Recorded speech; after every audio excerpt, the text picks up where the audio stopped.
Having to make a post that one needs guidance over the mundane tasks of life seems cringy to admit, rarely aligning with any heroic role models, at least by the standards of most of our parents.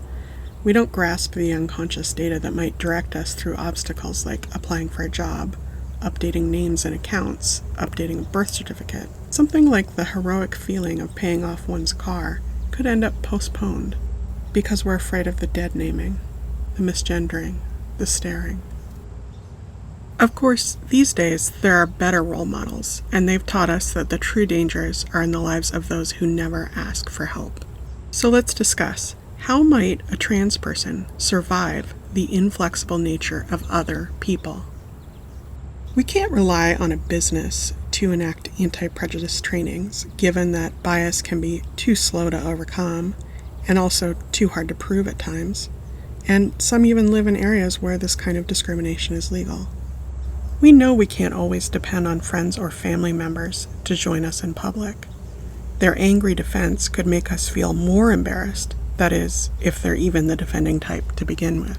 It's touchingly sweet when they do stand up for us, when they react like a guard dog, but the widespread use of cameras only makes us more on edge. One discipline that may help us is keeping the long term always in mind. Imagine reaching a goal is like reaching the top of a mountain, or trudging through a dungeon.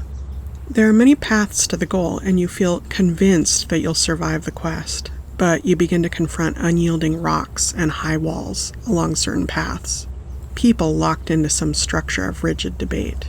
Our first impulse is to landscape a walkway through the obstacles, or to push with all of our might, but we've learned it's not as easy as it seems. In fact, whatever our aggressive responses to the obstacles are on our paths, some of these rocks turn out to be uncompromising. Maybe even thriving on any trying to be the one that'll change the insensitive minds of such boulders, likely hardened by their own pain. So what then? Well, Taoist belief might guide us to gracefully move around them, firmly grounded in our hearts, a vision, the end goal. We must at times work around obstacles, as humiliating as it feels, to reach that more fulfilled location in our destiny, our future, our serenity. We can't let short-term pain defeat our long-term goals. It's not that transitioning necessarily has an endpoint for all trans people, but every person deserves a future to aim for. We reroute the circumstances that have unfolded in the car dealership, at the cafe, in the video game store. The injury that can come with enforcing one's pronouns can be traumatic, and soon enough, a rust settles on all plans for any future. We worry our legitimately hurt reactions to misgendering could end up on social media. Thoughts of self-harm come right on schedule.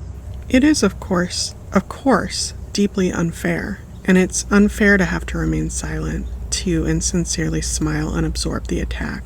But one of these unfair reactions has an advantage. It becomes a benefit to our future progress.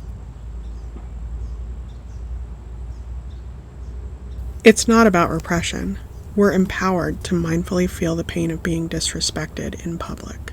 But we end up disrespecting ourselves when we dwell on injuries irrelevant to our success. We shouldn't bother with making a place for our regard in the projections of strangers. We know there are others out there who love us. We know not all have any valid reason to be transphobic. We just might have to plan a detour past any that are. It sounds like giving the oppressor an endorsement, but for those with adamant views on gender, the only endorsement they are craving is a fight to fortify their views, to justify the walls they've positioned. And there will be times when we can and should advocate for ourselves.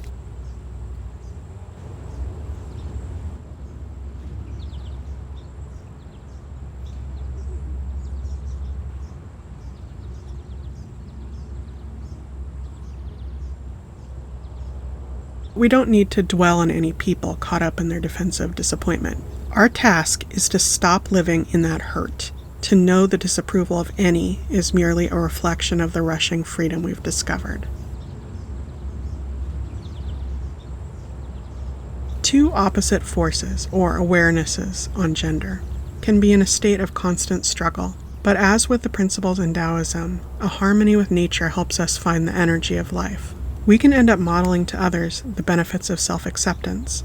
Over time, we contribute to a hugely diverse society. And the most famous symbol of Taoism is a reminder that trans people and transphobes are, in hard-to-express ways, dependent on each other.